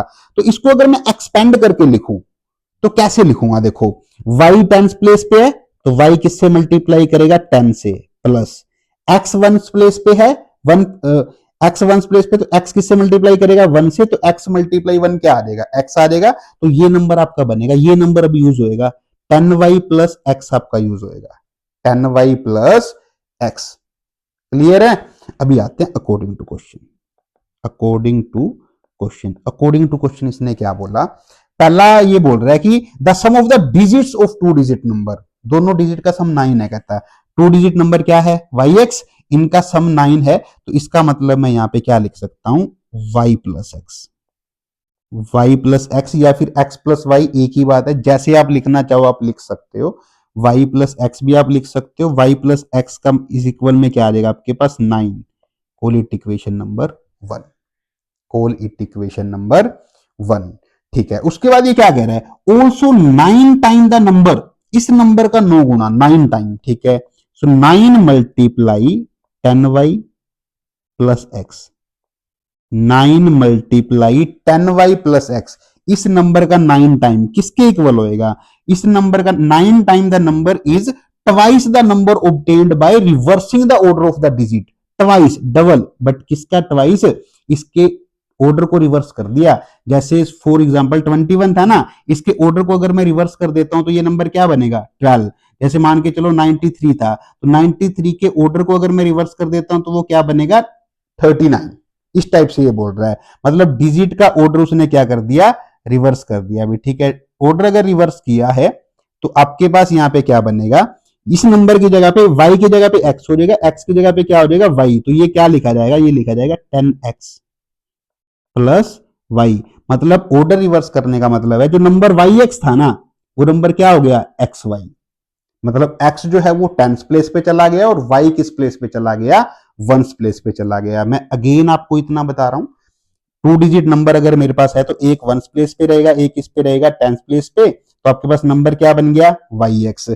ठीक है, इसको एक्सपेंडेड फॉर्म में कैसे लिखेंगे? y को 10 से मल्टीप्लाई किया और x को 1 से, क्योंकि एक्सपेंडेड फॉर्म को ही को लेके ही ये सम होएगा आपका। अकॉर्डिंग टू क्वेश्चन में डिजिट का सम कितना दिया हुआ है 9, तो y plus x is equal to क्या आ गया आपके पास 9। फिर कह रहा है 9 टाइम दिस नंबर, इस नंबर का 9 टाइम किसके इक्वल होएगा ट्वाइस, डबल किस नंबर के डबल, अगर इसके ऑर्डर को क्या कर दे वो रिवर्स कर दे, मतलब x की जगह पे y कर देना, y की जगह पे क्या कर देना है x। अभी यहां से भी एक इक्वेशन बनेगी, अंदर मल्टीप्लाई करो इसको, ये क्या बनेगा 90y plus 9x, 90y plus 9x is equal to 20x plus 2y, 20x plus 2y, transpose कर लो भी इनको इस साइड, तो 90y प्लस में 9x minus 20x minus 2y that is equal to 0। 90y में से 2y को माइनस करूंगा क्या बनेगा 88y। देन आपके पास 9x minus 11 sorry 9x minus 20x करेंगे तो क्या आएगा आपके पास माइनस का 11x that is equal to 0। ये किसके इक्वल होएगा 0 के इक्वल। देखो अभी आप यहां से कॉमन भी ले सकते हो बच्चे, आपको क्या लग रहा है क्या कॉमन आ रहा है 88 और 11 में कॉमन क्या आ रहा है 11, दोनों नंबर इससे डिविजिबल है, तो 11 कॉमन लोगे तो आपके पास क्या आ जाएगा 8y minus x is equal to 0, 8y minus x is equal to 0। तो 11 यहाँ पे क्या कर रहा है आपके साथ यहाँ पे मल्टीप्लाई कर रहा है, तो इस इक्वेशन के साथ मल्टीप्लाई कर रहा है, तो ट्रांसपोज के बाद क्या करेगा डिवाइड, 0/11, 0/समथिंग क्या होता है 0, तो आपके पास इक्वेशन जो बनेगी वो बनेगी 8y minus x is equal to 0, 8y minus x is equal to 0। इसको मैं क्या कॉल कर देता हूं इक्वेशन नंबर सेकंड, क्या कॉल करते हैं इक्वेशन नंबर सेकंड। अभी दोनों इक्वेशनों को सोल्व करो, देखो किसके कोफिशिएंट आपको सेम लग रहे हैं, एक्स के कोफिशिएंट क्या है सेम, एक प्लस का है दूसरा किसका है माइनस का, साइन क्या है अपोजिट, कोफिशिएंट सेम है बट साइन क्या है अपोजिट। तो इस कंडीशन में आप क्या करोगे दोनों इक्वेशनों को ऐड कर दोगे, करो भी add 1 and 2, add 1 and 2। First equation क्या थी x plus y sorry equation आपके पास क्या बनी थी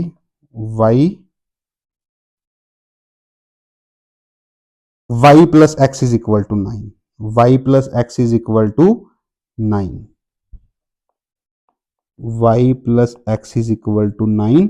और सेकंड इक्वेशन आपके पास क्या थी 8y minus x equal to 0, 8y minus x is equal to 0। दोनों को ऐड कर रहा हूं, ऐड में कोई भी साइन चेंज नहीं होते, तो प्लस का एक्स है ये माइनस का एक्स है क्या हुआ कैंसिल आउट, और ये क्या बनेगा 9y इज इक्वल टू 9। तो y की वैल्यू आपके पास क्या आ जाएगी 9/9, y की वैल्यू क्या आ जाएगी 1। इसको पुट कर दो इक्वेशन 1 में, पुट इन 1, इक्वेशन 1 में आप जब इसको पुट करोगे तो इक्वेशन 1 क्या थी आपके पास y plus x is equal to 9, तो y के प्लेस पे 1 पुट कर दो, तो 1 plus x is equal to 9, तो x की वैल्यू आपके पास क्या आएगी 9 minus 1, x is equal to आपके पास क्या आ जाएगा 8। ठीक है, बट नंबर आपको बताना है भी, तो नंबर क्या आएगा, देखो नंबर आप क्या लेके चले थे, नंबर आप लेके चले थे yx, ध्यान दो नंबर क्या लेके चले थे yx, तो y की वैल्यू क्या आई है 1 और x की वैल्यू क्या आई है आपके पास 8, तो नंबर क्या बनेगा yx लेके चले थे ना, तो नंबर क्या बनेगा 18। देखो इनकी डिजिट का सम कितना बन रहा है 9, इनकी डिजिट का सम कितना है 9, और इस नंबर का 9 टाइम, और अगर इसके ऑर्डर को रिवर्स कर दूं तो वो क्या बनेगा 80, और उसका डबल, दोनों क्या होते हैं इक्वल होते हैं। Yes now come to the sum number 12, solve for x and y. दो इक्वेशन आपको दे रखी है, call it equation number 1 and call it equation number 2। अभी देखो अगर इस टाइप का सम आ जाता है तो आप कैसे करोगे, अभी एक बात सुनो, x के कोफिशिएंट भी सेम नहीं है, y के कोफिशिएंट भी सेम नहीं है, तो अभी ऐसा थोड़ा ना कि मैं इक्वेशन 1 को 131 से मल्टीप्लाई करूं और इक्वेशन 2 को 217 से मल्टीप्लाई करूं। देखो मल्टीप्लाई करोगे तो कितना लेंथी बनेगा ये सम, मतलब मल्टीप्लाई काफी लेंथी हो जाएगी। देखो आप कर सकते हो, ऐसी बात नहीं है, सम आप कर सकते हो, सम आपका बिल्कुल सही होगा, बट अगर आपको लगे कि इसके अंदर x का कोफिशिएंट और इसका y का कोफिशिएंट सेम है, और इसमें यहां पे y का कोफिशिएंट और इसका x का कोफिशिएंट क्या है सेम, तो एक यहां पे एक और ट्रिक हो सकती है, हम ऐसा करते हैं दोनों इक्वेशनों को एक बार ऐड कर देते हैं, ऐड 1 and 2, एक बार इक्वेशनों को ऐड कर दो, ऐड इक्वेशन 1 एंड 2, दोनों इक्वेशनों को ऐड कर रहा हूं। तो 217x plus 131y is equal to 913, और ये आपके पास क्या है 131x plus 217y is equal to 827। हम क्या कर रहे हैं, दोनों इक्वेशनों को एक बार प्लस कर रहे हैं बच्चे, एक बार दोनों इक्वेशनों को प्लस कर रहे हैं। देखो यहां पे देखो ऐड जब करते हैं तो कोई भी साइन चेंज नहीं होता। जब आप इसको प्लस कर रहे हो तो ये आपके पास क्या आएगा, प्लस करने पे आपके पास आ रहा है 348x प्लस इसको प्लस करने पे भी क्या आएगा 348y, 348y इक्वल में जब आप इसको प्लस कर रहे हो 913 को जब आप प्लस कर रहे हो 827 के साथ, तो ये आपका आएगा 1740। तो अभी यहां पे इन दोनों में कुछ कॉमन आ रहा है, क्या कॉमन आ रहा है 348 अगर आप कॉमन लेते हो तो क्या बचेगा x plus y, x plus y किसके इक्वल आएगा आपके पास 1740 के इक्वल आएगा। अभी x plus Y is equal to, अभी 348 यहां पे मल्टीप्लाई हो रहा है, ट्रांसपोज करोगे तो क्या करेगा, डिवाइड किससे डिवाइड करेगा 1740 से, और 1740 से ये कंप्लीट डिविजिबल है बच्चे, कंप्लीट डिविजिबल है। तो डिवाइड करने के बाद क्या आएगा x plus Y is equal to आपके पास क्या आ जाएगा 5, कॉल इट इक्वेशन नंबर 3। इसको क्या कॉल कर देंगे इक्वेशन नंबर 3। देखो एक बार मैंने इन दोनों इक्वेशनों को क्या किया, ऐड किया। अभी क्या कर दो आप सब्ट्रैक्ट कर दो, दोनों इक्वेशनों को सब्ट्रैक्ट करो। तो मैं यहाँ पे लिख रहा हूं सब्ट्रैक्ट इक्वेशन 1 फ्रॉम 2, कैसे भी कर सकते हो, या फिर 2 फ्रॉम 1 लिख लेता हूं, 2 फ्रॉम 1 में से 2 को सब्ट्रैक्ट कर रहा हूं, तो ये आएगा 217x plus 131y is equal to 913, equal में आपके पास आएगा 131x प्लस 217y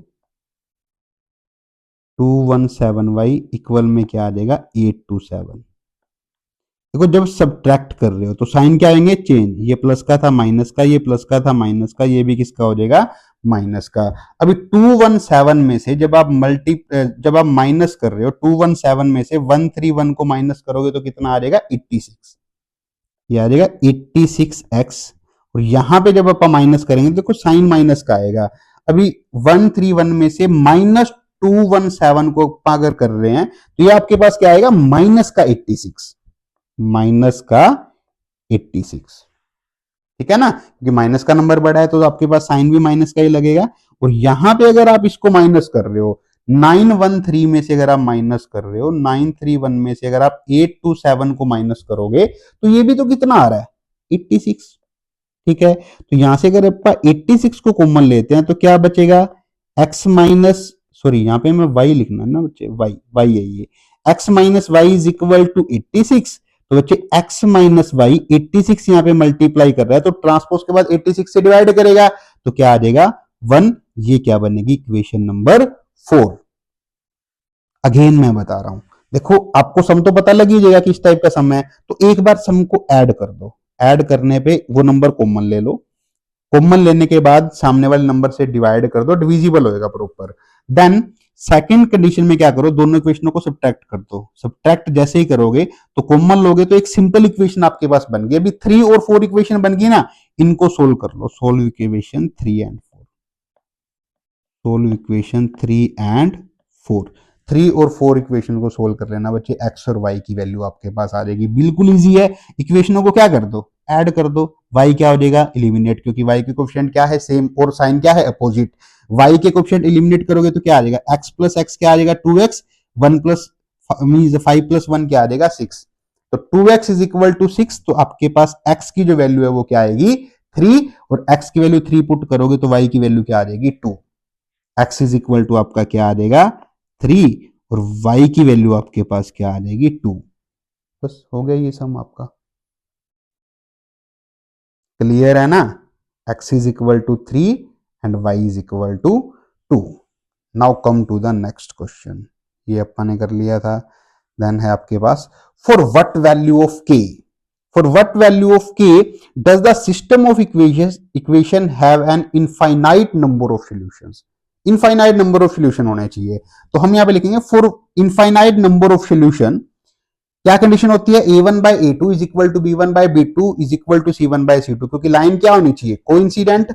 ओके, अब यहाँ पे इसको मैं इक्वेशन नंबर 1 कॉल कर रहा हूं और ये आपके पास क्या है, इक्वेशन सेकंड। तो बताओ a1 क्या है, 2, a1 है आपके पास 2, a2 क्या है, x का कोफिशिएंट, देखो x का कोफिशिएंट क्या है, k minus one, k minus one is equal to, यहां पे देखो y का कोफिशिएंट क्या है 3, b1, और यहां y का कोफिशिएंट आपके पास क्या है, k plus two, k plus two is equal to, यहां कॉन्स्टेंट टर्म क्या है 7, और यहां क्या है आपके पास 3k।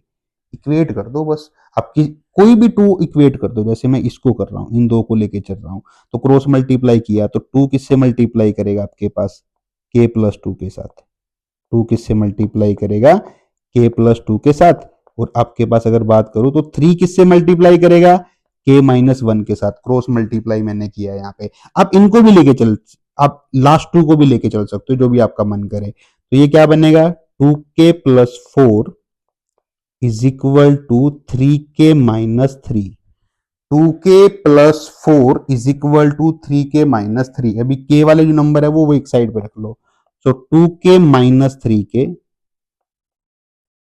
Is equal to minus 3 minus 4, तो ये आपके पास क्या आ जाएगा, माइनस के, ये क्या आ जाएगा माइनस 7, माइनस से माइनस क्या हुआ, कैंसिल आउट, तो k की वैल्यू आपके पास क्या आ जाएगी 7। आपको k की वैल्यू ही तो निकालनी थी यहाँ पे, k इज इक्वल टू 7 आपके पास आ जाएगा। तो इस टाइप का सम हो तो आपको कंडीशंस पता होनी चाहिए, जस्ट आपको वैल्यूज पुट करनी है। Okay, now come to the next question. Next question है आपके पास, 3 year ago Rashmi was thrice as old as Najma, 10 year later, 10 year later का मतलब क्या है कि 10 साल के बाद Rashmi will be twice as old as Najma, how old are Reshma and Najma now. Okay, how old are Reshma and Najma now, now का मतलब वो किसकी बात कर रहा है, प्रेजेंट की। दोनों की एज फाइंड करने के लिए बोल रहा है, तो मैं क्या कर लूंगा, लेट कर लूंगा, let present age of Rashmi is equal to x year, let present age of Najma is equal to y year. अभी अकॉर्डिंग टू क्वेश्चन आते हैं, पहले तो यहाँ पे अकॉर्डिंग टू क्वेश्चन बात करते हैं। 3 year ago, एगो का मतलब पता है क्या होता है, एगो का मतलब होता है पहले, आज से कुछ टाइम पहले, मतलब वो पास्ट में जा रहा है, प्रेजेंट से वो किस में जा रहा है, पास्ट में। तो अभी आप ये कह रहे हैं 3 year ago Rashmi was thrice as old as Najma, ठीक है। तो अभी आप ये बताओ, आज अगर रश्मि x ईयर की है तो 3 साल पहले, 3 year ago का मतलब है पहले, आज से 3 साल पहले कितने की रही होगी, x माइनस 3 की, 3 साल कम ही तो होंगे, ज्यादा थोड़ा ना होंगे, x माइनस 3 की, ठीक है। नजमा अगर आज y ईयर की है तो आज से 3 साल पहले कितने की रही है, उसकी क्या एज रही होगी, y माइनस 3, ठीक है। बट जो यहाँ पे रश्मि की जो एज है ना वो 3 टाइम है नजमा की एज की, तो x minus 3 is equal to 3 multiply y minus 3, 3 time है तो आप 3 से मल्टीप्लाई करोगे तो फिर आएगा x minus 3 is equal to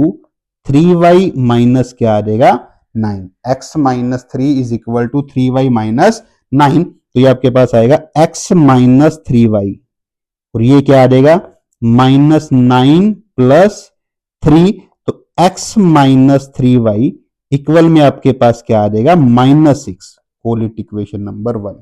एक इक्वेशन मैंने यहां से बना दी। सेकंड इक्वेशन कैसे बनेगी, 10 year लेटर, मतलब आज से 10 साल बाद, अगर आज रश्मि x ईयर की है तो आज से 10 साल बाद कितने की हो जाएगी भी, x प्लस 10 ईयर की, ठीक है।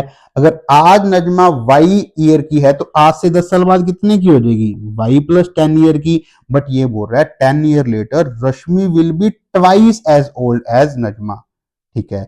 तो रश्मि की जो एज है ना वो नजमा की एज की क्या रहेगी, ट्वाइस, डबल रहेगी भी, 2 टाइम्स रहेगी। तो यहां से भी इक्वेशन बना दो, x plus 10 is equal to 2y plus में क्या आ जाएगा आपके पास 20, तो ये आ जाएगा x minus 2y is equal to 20 minus 10, तो ये आएगा x minus 2y is equal to आपके पास क्या आ जाएगा 10, इसको मैं कॉल कर रहा हूं इक्वेशन नंबर सेकंड।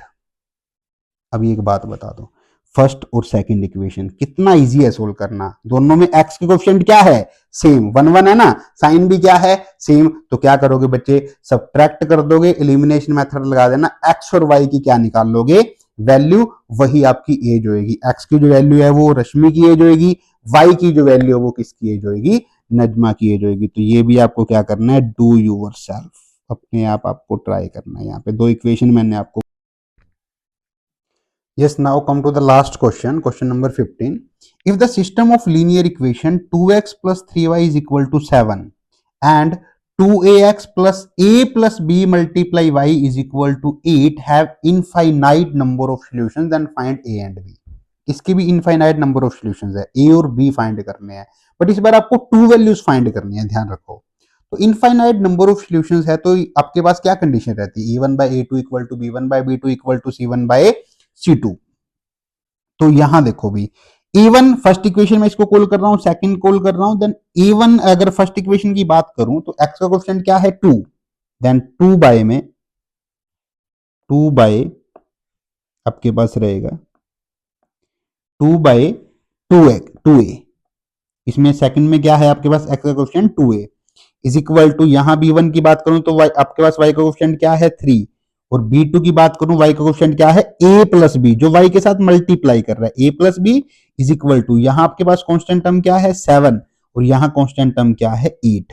तो एक काम करते हैं, अभी देखना 2 से 2 तो क्या हो रहा है, कैंसिल आउट। तो आपके पास क्या बचा, 1 बाय में a is equal to 3 by में a plus b is equal में क्या है 7 बाय में 8।